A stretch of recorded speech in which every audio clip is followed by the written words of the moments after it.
Hi everyone, welcome to this Q&A about game development with the Joker AI. And by the way, as I know that it would be kind of chaotic, so it's kind of not to do the game development according to what he would say. So let's begin. Welcome. How do I make a game that everyone loves? Ha! Good luck with that. Just aim for a game people tolerate. That's the real sweet spot. And how can I make the players to care about my game's story? Simple. Kill off a beloved character. Nothing bonds people to a plot like trauma. Should I make my game free to play?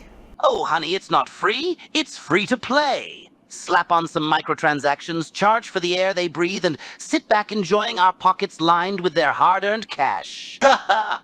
What is the best way to name my game? Just pick two random words that sound deep. Something like Shadow Pancakes could be the next big hit. How can I make the NPCs to feel more alive? By having them insult players randomly, of course. Who needs charm or helpfulness when you can have biting sarcasm? Nothing screams realism quite like NPCs saying, "Nice aim, loser!" Ha ha! And what is the best way to write the dialogue in a game? Keep it short, keep it sweet, and load it up with snark. Players don't care about Shakespearean prose. They're here for the action and the sarcasm. So give them pew-pew rather than soliloquies and let the chaos reign. Should I include a boss fight in my game? Well, of course you should include a boss fight. But if you're going to do it, go all out and make players cry tears of rage with a boss that has 10 phases. Imagine their faces when they realize they have to go through not just one, but 10 stages of torment to get to the finish line. Okay, imagine that I want to make a scary game. How can I make it more scary? Oh, you want to make your game spooky, eh? Here's the secret. Unskippable cutscenes. Nothing terrifies players more than losing control. Make them watch every single second of your twisted tale with no way to escape. Ha ha ha ha ha ha! And how can I make my game to look AAA with a very low budget? Easy. Turn down the lights, add fog everywhere, and hope for the best. It may be spooky and cheap, but hey, who needs lighting and clear graphics when you can have atmospheric obscurity? What's the best way to design a level? Confuse the player just enough so they think getting lost was their fault. Throw in some dead ends, some misleading paths, maybe even a few walls that look like doors. It's all about making them doubt their own judgment and then watching them blame themselves for your sadistic level design. Should I make my game story-driven? If you're thinking about making your game story-driven, go for it. Just remember one thing. Nobody reads the story. Players just want to blow things up, collect loot, but don't expect anyone to actually pay attention. Ha ha ha! How can I get more downloads for my game? Oh, getting more downloads for your game, eh? It's simple. Just make it free. Everyone loves free stuff, at least until they realize it's loaded with ads. Then they'll be cursing your name and deleting it from their devices faster than you can say, ha ha ha! What's the best way to write a villain? Easy. Make them attractive, give them a sob story straight out of a tragic opera, and boom, instant fan base. Players can't help but root for someone so good-looking and pitiful at the same time. Ha! Should I use procedural generation in my game? Why not? Who cares if players spawn inside a wall once in a while? Should I add a morality system to my game? Why not? Let players think their choices matter before revealing it was all pointless. What is the best way to make the players to explore my world? Just put all the best loot in the wackiest, weirdest places. Want the best sword? Stick it in a creepy toilet. Imagine players having to go on a wild goose chase through the most bizarre locations just for that one weapon. Hilarious. How do I make my game more challenging? Are you looking to make your game more challenging, eh? Look no further. Just get rid of the save button. Who needs it anyway, right? Nothing says fear factor quite like the risk of losing your progress at any given moment. Players will be clutching onto every ounce of progress like it's their lifeline, hoping they don't make a single misstep. What's the ultimate enemy design? The best enemy is the one that mirrors the player's every move, but better looking. Nothing hurts more than losing to yourself. Should I add a fast travel system? Nope! Make them walk everywhere! Your world is beautiful. They should suffer to see it. How can I make the collectibles feel worth it? Well, my friend, if you want to make collectibles feel worthwhile, just give them ridiculously ironic names like shiny, useless pebbles.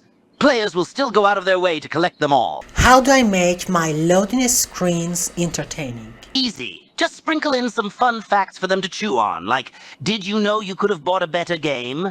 Players will love reading such delightful truths. Should I add a difficulty setting? Why not? Go ahead and add a difficulty setting, but be sure to name the easiest one, Baby Mode.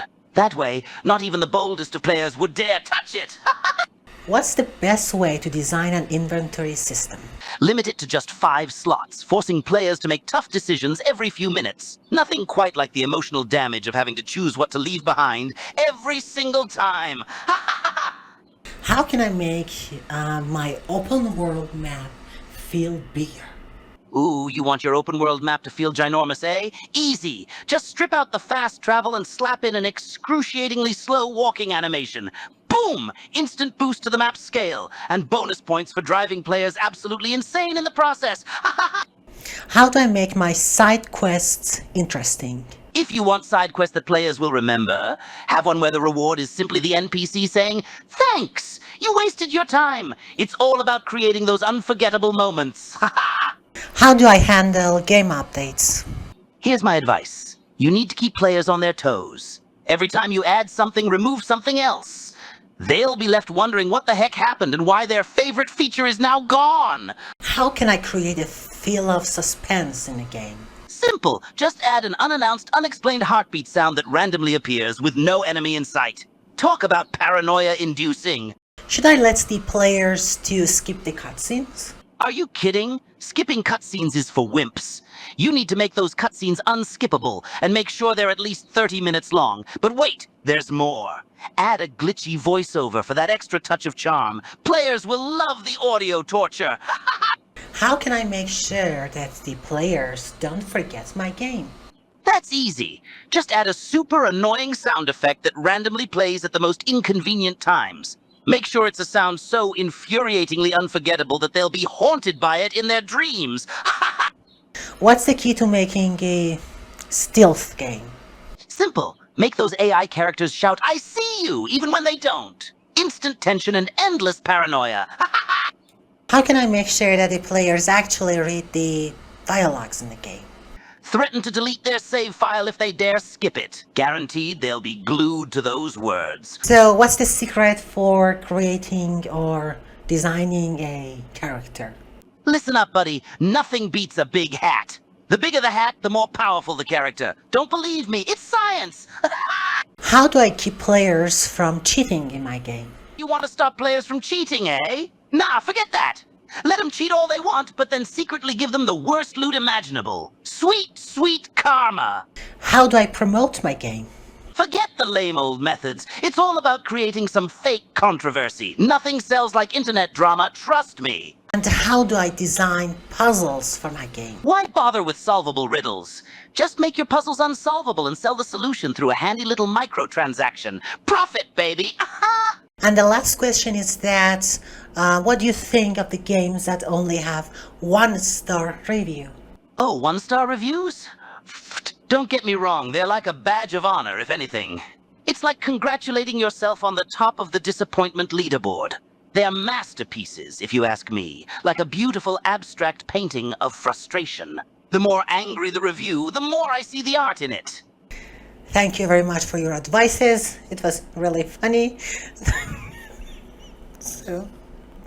And thank you too for watching the video. I hope that you have the best time. See you soon. Bye.